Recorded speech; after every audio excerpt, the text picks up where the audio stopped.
الحفاظ على الإيمان والطهارة والتوكل على الله.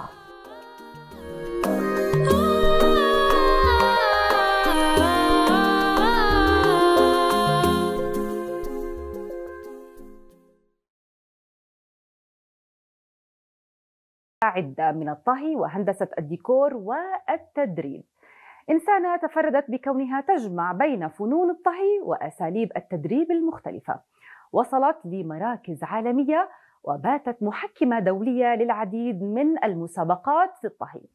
ملهمة اليوم صانعة أطباق لذيذة تحمل معها العديد من التجارب العلمية والإنسانية. نتابع التقرير التالي عنها وبعدها نعود للتعرف عليها أكثر.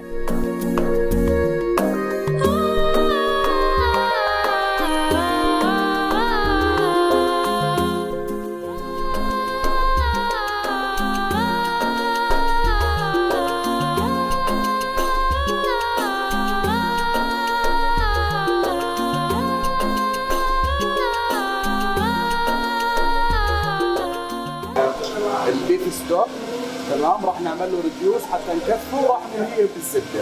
واو برافو اكسلنت ما شاء الله احسنت.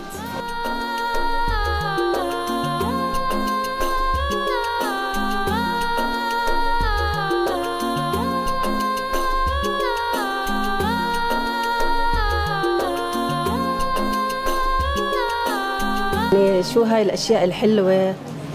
هذا رح تستخدمه كيف اللي هو مشروم؟ هذا مشروم سميته بالصوص. اوكي ممتاز. بس صفيته منه اخذت بس ميته اول شيء. ماني فاهمه عليك، برافو عليك.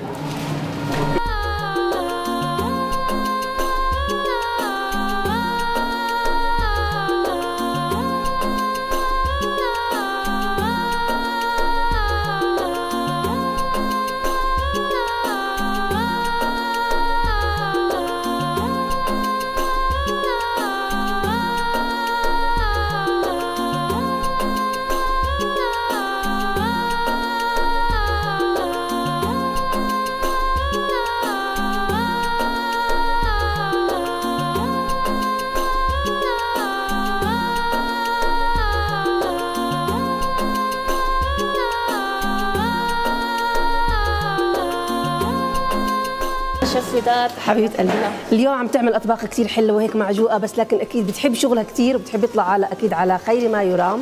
شيف هنادي، نحكي عن طبقنا اليوم. أنا اخترت إن شاء الله نعمل أكلات من ناحية صحية كثير مفيدة لجسمنا. نعم. مثل إنه اخترت البروتين سمك السالمون. واو. راح أعمله بانكيرد. وبدي بالنسبة للستارش والنشويات اخترت الرز الأسود. حلو لأنه مليان بالفيتامينات والقشرة الكاملة. نعم. وبالنسبة للصوص كثير بيلبق صوص الهولنديز، راح أعمله فيوجن مع أو أدخل فيه نكهات ثانية، بالإضافة لتكنيكس ثانية بالموليكولر، زي بدي أعمل كافيار من الليمون. نعم ما شاء الله.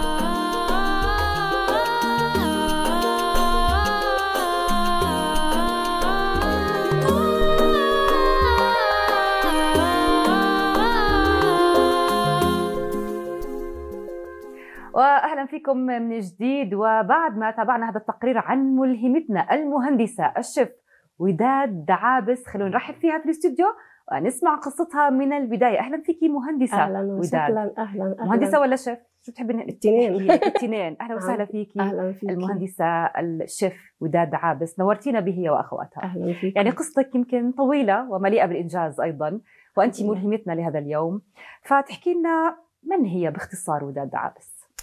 يعني نحكي شغوفة، يعني من حد بكل مراحل حياتي الحمد لله إلها نجاح وإلها طموح.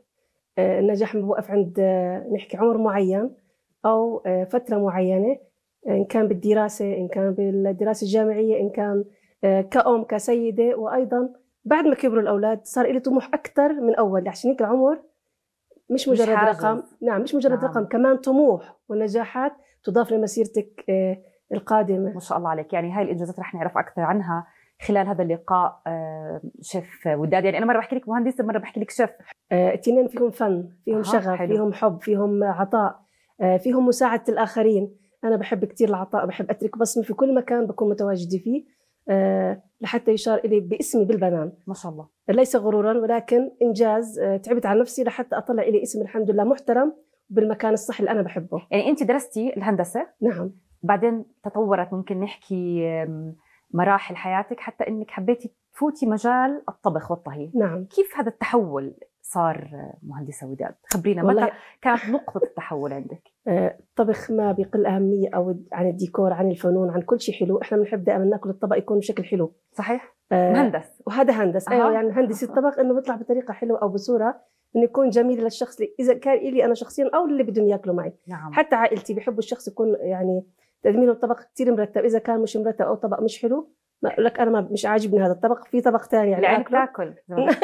فهذه مجرد إنه الواحد يربط الأشياء في الأشياء اللي بحبها. الحياة الفنون جميلة في كل مراحل حياتنا، يعني بالبيت أو طلعتي برا البيت نربطهم مع بعض من خلال كطبق حلو. فلقيت نفسي أنا يعني اتجاه كنت بغربة، يعني أكيد مجال الهندسة مش كتير مفتوح برا إنه أشتغل بهذا المجال. اشتغلت فترة قبل في بلدي بس برضه ما وقفت إني أنا الدراسة شكل، الهواية شكل، وتحقيق الأهداف الأخرى شكل آخر. يعني لازم يكون الواحد عنده أقل شيء 3 هوايات غير الدراسة اللي هو ماخذها الجامعية. نعم. انفتحت إلي طبعا الحمد لله قصص إنه صار إلي خلينا نقول وصفاتي الخاصة من تجاربي أعطيها لوصفاتي، أقول إن وصفاتك كتير حلوة كملي وتابعي. وأكيد فتحت يعني خلينا نقول برضه بزنس في بلد الغربة، لقيته في إقبال كتير حلو. لما رجعت على بلدي أكيد من هذا المنطلق حكيت بدي أشق طريقي بهذا الشيء، بس ثقفت نفسي درست كتير وتعلمت لحتى أكمل بهذا المجال. طب أنت حكيتي لي تحت الهواء شيف إنك أنت عندك كان أول مطبخ إنتاجي. أول مطبخ إنتاجي. نعم. في عام 2019 تقريبا. يعني بأيام كورونا. نعم. خلينا نقول بس الحمد لله يعني أثبتت لي اسم وإلي مكانة، يعني نكهات الحمد لله كتير حبوا النكهات إنها مختلفة ومتميزة عن المطاعم. بيحبوا أكل البيت بس بطريقة مرتبة بطريقة حلوة. كملت بهذا 4-5 سنين. بعدين لقيت حالي إنه لا، يعني صار الكل بيشتغل بهذا المجال، لازم أشوف حالي بطموح أكبر من هيك. يعني مش مجرد إنه أنا عم بعمل وصفات وبعملها أوردرات، لا لازم يكون عندي شغف أكبر يعني يرفعني مكاني شوي أكتر.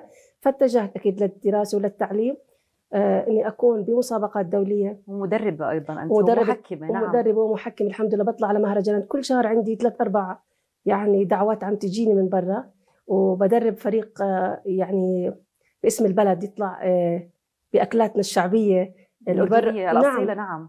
اللي أغلب البلد بقول لك أنتم بس عندكم منسف، مش معقول، عندنا أكلات كتير أردنية طيبة جدا ومعروفة، بس إحنا يعني نشرها أكثر في الدول اللي عم تعمل مسابقات. يعني نعم. يعني هاي المسابقات ساهمت بشكل أو بآخر في تعريف العالم بأكلاتنا التراثية طبعاً الأصيلة. نعم. يمكن هي ضرورية جدا لحتى يكون في تنافسية حلوة، وحتى نعرف مين الأقدر حتى يكون يحمل لقب شيف. صحيح. طبعا. أكيد. نعم. بطمح أنا عندي زي رسالة إني دائما أساعد الشباب اللي في مقتبل هاي المهنة. ما بيلاقوا حدا دافع، يعني أوكي بتشتغل في مجالك، بس إذا أنت ما طلعت وكان عندك طموح إنك تطلع لبرا تثبت شخصيتك، تكون عندك جرأة إنك أنت بتقدر تنافس خلينا نحكي متسابقين آخرين من دول أخرى، بفتح له هذا المجال. أول شيء بطلع بتدريب. أنا أطلقت مبادرة شيف قبل سنة وما زالت، حتى يشاركوا الشباب مقتبل العمر في هاي المسابقات تحت تدريبي تحت إشرافي، يطلعوا معي في المسابقات اللي أنا بكون مشرفة فيها وأيضا حكم دولي، حتى أفتح لهم مجال يعني إنكم تقدروا تنافسوا الآخرين في هذا نعم. السوق اللي هو بنحكي عنه يمثل بلده. صحيح. خير تمثيل من حيث الأطباق التراثية التقليدية اللي احنا بنفتخر فيها. أكيد بلدهم. نعم أكيد. نعم. بنحكي عن أنت ذكرتينا إنه فترة كورونا كمان ساعدت في افتتاح مطبخك الإنتاجي. صحيح. فأكيد هاي الفترة كانت السوشيال ميديا كمان داعمة جدا لأي شيف، لأي شخص طموح، لأنه نعم. هو محجور في البيت فما كان له منفذ غير التواصل الاجتماعي. هذه المواقع كيف ساهمت في تعزيز هذه المهنة، مهنة الشيف، أو في يمكن نحكي تحجيمها ربما في الوقت الحالي؟ لا شوفي، هو كل يعني أكيد كل حدا بمر بظروف صعبة بحياته. ما في شيء النجاح ما بيكون نجاح إذا ما كان ممر في عراقيل في حياته حتى يشعر إنه النجاح هون كتير حلو. نعم. له طعم آخر. كورونا ما بنحكي إنها هي كانت فترة غير جيدة، لا أعطتني دافع أكثر إنه الناس ما بقدروا يروحوا على مطاعم، أو صار عندهم إنه بده أكل نظيف، أكل يأكلوا بالناس معروفين. اول شيء في نكهه وفي نظافه، وانا عارفه الشخص مين اللي حيقدم لي الاطباق. فكان الحمد لله في تواصل كان في بيني وبين العملاء تبعوني. انا ما بحكي عنهم زباين، بحكي كلمه عملاء لانهم هم عملاء عميله عندي يعني. جميل. بالضبط. نحكي احنا عن زبون لما بيروح على مطعم بياكل وخلص بينسى الاكل وبيروح على مطعم ثاني. لكن في علاقه وطيده بينك جدا وبين يعني ممكن الشخص. يسالوني كيف حالك، شو اخبارك، اشتقنا لك. مش لانه بينه وبينهم شغل، لانه صار بينه وبينهم عشره. لما الطعم يتم صحيح بيصير الواحد ضل عشره عمر، عشره عمر، خبز وملح بينك وبينهم. نعم عيش وملح. نعم, نعم. صحيح. يعني طيب كان الحمد لله. مواقع التواصل تحديدا شيف، كيف اثرت على مهنه الشيف؟ التواصل كان بالعكس، انت تعرف الجهه المختصه واللي صح بتمثلك وتوصلك للطريق اللي انت بديك اياه، لانك انت قاعده محلك. اذا انت ما لقيتي حدا ياخذ بايدك يعرض منتجاتك، يعرض الشيء اللي انت عم تعملي بطريقه صح، مش حتوصلي، الناس مش حتعرف وين انت مكانك. نعم. هي ضروريه اذا جدا جدا. هذا الاعلام كثير مهم، التواصل الاجتماعي كثير، بس يكون مع الناس الصح، الناس اللي وصلوك للطريق الصح. نعم جميل. يعني انا شايفه ياسين ما شاء الله مزينه هيك الحمد لله ما شاء الله عليكي. اكيد هي كل وحده لحظه نجاح بالنسبه لك. جدا. خبرينا عن لحظات النجاح. واحد بيكون الاولاد بيفتخر لما يكبروا، هدول السي في تبعي احيانا بعلقوا انه مش معقول والله انا عندي اكثر منهم يعني الحمد لله، ده فخر ما شاء الله في البيت في شغلي. بس بنطقي الشغلات اللي بتعزني كثير اللي هي إلها يعني لمسه حلوه اثرت يعني فيكي. الحمد لله طبعا اكيد. بروح مهرجانات كثير، بتكرم في كل مهرجان. واول جائزه لإلي كانت ب 2019 بمشاركه كمان مثل غيري اللي انا بدعمهم بمسابقه كان عن الاكلات التراثيه الاردنيه. اخذت يعني المركز الاول بالذهبيه الحمد لله عن الاكلات التراثيه الاردنيه. فخوره بهي الجائزه. ايش كانت الاكله كانت المكموره نعم. بنعرف انها بتاخذ وقت كثير طويل، اقل شيء ساعتين ونص 3. ضليتني اتدرب يمكن اسبوعين 3 على انها تطلع ب 45 دقيقه. هذا تحدي انا بنفسي، اني انا لكل قعدت اسبوع يعني كل ما شو صار شيف يعني صرت انقص 45. انت بدك تكون يعني تختار الشيء الصعب تعملي منه سهل. كيف يعني اختصرتي واختزلتي وقت ساعتين؟ هو تكنيك. حسيت كانه هي عباره عن الهندسه اشتغلت شوي. انه انا قدامي بلان لازم اشتغله، شو المواد اللي بتاخذ مني وقت في العمل بنجزها بالاول. الاشياء اللي بتاخذ شو وقت بعديها فترات 1 2 3 خطوات تنجحي. اذا ما حطيتي لك انت خطه او بلان الواحد ما بيصير بخط النجاح. معناته هاي يعني دعوه للسيدات اللي بحسوا انه المكموره رح تاخذ وقت يتعلموا منك تكنيكها. لا ويحطوا هدف انه ما في شيء صعب. حلو. اللي بياخذ منا 2 3 ممكن نطلع بانجاز ب 45 دقيقه. جميل. نعم ما شاء الله عليكي. بس في لحظه اكيد ما بتنسيها من لحظات النجاح، يعني معلمه في ذاكرتك ممكن نحكي. والله الحمد لله انا فخوره بنفسي. كل يعني مجالاتي كانت نجاح، لانه قلت لك حتى الواحد ما في فشل لكن بتعلم. تشعرنا بطعم النجاح يمكن هاي اللحظات. جدا. اذا انا ما غلطت او كان عندي نقاط مثلا مش راح اشعر بالنجاح اللي انا راح اوصل له. صحيح. بس الحمد لله دائما بقول ما دام انا الي يعني في حدا داعمني لإلي، زوجي، في إلي اولادي، في إلي اخواني اخواتي، يعني اسرتي بشكل عام هم الدافع اللي بيعطوك تستمري وعارفين انك انت راح تقدمي شيء كثير حلو إلك اسم. بعتقد ما في شيء صعب على الانسان. نعم. او ما في مشاكل يعني هتواجه ان شاء الله. يمكن هذا الخلطه السريه او الخلطه السريه. السر يمكن في نجاح اي ست هو دعم اسرتها إلها جدا، زوجها، اولادها، عائلتها، لانه هي عليها مسؤوليات. يا بيحبطوها نعم يا بيقولها الى الامام. نعم. خاصه انه مسؤوليتها ايضا في البيت ما تستطيع انها تغفلها، فالدعم الاساسي ايضا اكيد يقودها أكيد. الى نجاح. اكيد طبعا. نعم. هذا الشيء مهم. صح. طيب نحكي عن المراه في عالم الطبخ وعالميا وعربيا، كيف بتلاقي جهودها في هذا العالم؟ هل هي يعني وصلت إلى المراكز اللي فعلا تستحقها، أم هناك خطوات يجب أن تخطوها المرأة في عالم الطهي؟ إحنا تغير الحمد لله المفهوم اللي كان سابقا إنه عيب يحكي الواحد شو يعني طباخ أو بيطبخ أو هلا في انتقاص من هاي المهنة نوعا ما؟ لا، كان في عندهم سياسة الجهل إنه وصلوا معلومة صح، هم الأساس. كان زمان يحكوا يعني شو تحكي انك طباخ او طاهي. هلا لا، بفتخر اني انا شيف، انا عم بطبخ، الناس عم بتدوق اكلي، بطلعه بصوره حلوه، في شخصيتي. فاختلف. هلا صار اذا بتلاحظ انه حتى كليات صارت وجامعات فيها هذا المجال حتى يطلعوا مثقفين، واكاديميات. نعم عالميه. يتثقفوا ويدرسوا بتثقيف، مش بس مجرد انه واحد يطبخ طبيخ، لا، لازم يكون مثقف اكاديميا وعمليا وايضا اخلاقيا قبل اي شيء. الاخلاق هي اللي بتدفعك الى النجاح، انك تترك بصمه في كل مكان بتروح له.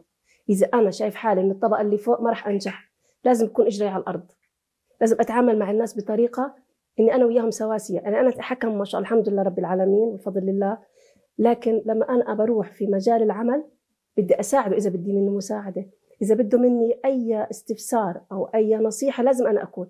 هذه رسالة لازم تكون موجودة، اللي أنا تعلمته أعطيه للأجيال القادمة. ما شاء الله عليك، أكيد يعني اسمك كتب بماء الذهب. حبيبة قلبي، بارك الله شيف وداد، إلى متى تسعى وداد بعد هذه النجاحات؟ الله سؤال رائع جدا. إنه الواحد ما بوقف، طموحه لا يتوقف. لا ما بتوقف وبستمر، ودائما بكون بتطلع إلى العالمية. أنا بتطلع إن شاء الله أطمح إلى العالمية. هلا الحمد لله يعني إلي اسم برا الحمد لله وبالعالمية خلينا نقول، بس بطمح أكثر وأكثر، مش بس لإلي، للأجيال القادمة اللي أنا شو بدي أقدم لهم. نعم يعني شو بدي أعطيهم. نعم عليك إن شاء الله. يعني إحنا فخورين جدا فيكي، ملهمتنا لليوم. أتمنى لك النجاح والمزيد من التقدم والمزيد من النياشين أيضا يا رب. وفعلا إنه يكون لك أثر كبير جدا في هذا العالم اللي هو أصلا موجود، لكن أن يكبر هذا الأثر. ودائما كل التوفيق والنجاح لك. شكرا جزيلا لكم، وأنا كثير مبسوطة بهذا اللقاء الجميل. يعني مثل إن شاء الله يكون خلينا نحكي قصص لنجاحات سيدات أخريات، حتى يتعلموا لو شيء بسيط أو معلومة ممكن تكون. نعم بالتأكيد أنت ملهمة للكثيرات. كل الشكر لك. شكرا جزيلا المهندسة الشيف وداد دعابة. شكرا نورتينا اليوم. شكرا بكل احترام. وبالتأكيد لا تزال المرأة الأردنية ولادة لقصص الفخر والعز في كل مرة، وبالتأكيد نستضيف ملهمة تدرك حجم الإنجاز والقوة التي تمتلكها المرأة في الأردن، إذ تسير بخطوات ثابتة وتحقق النجاحات على مختلف الأصعدة.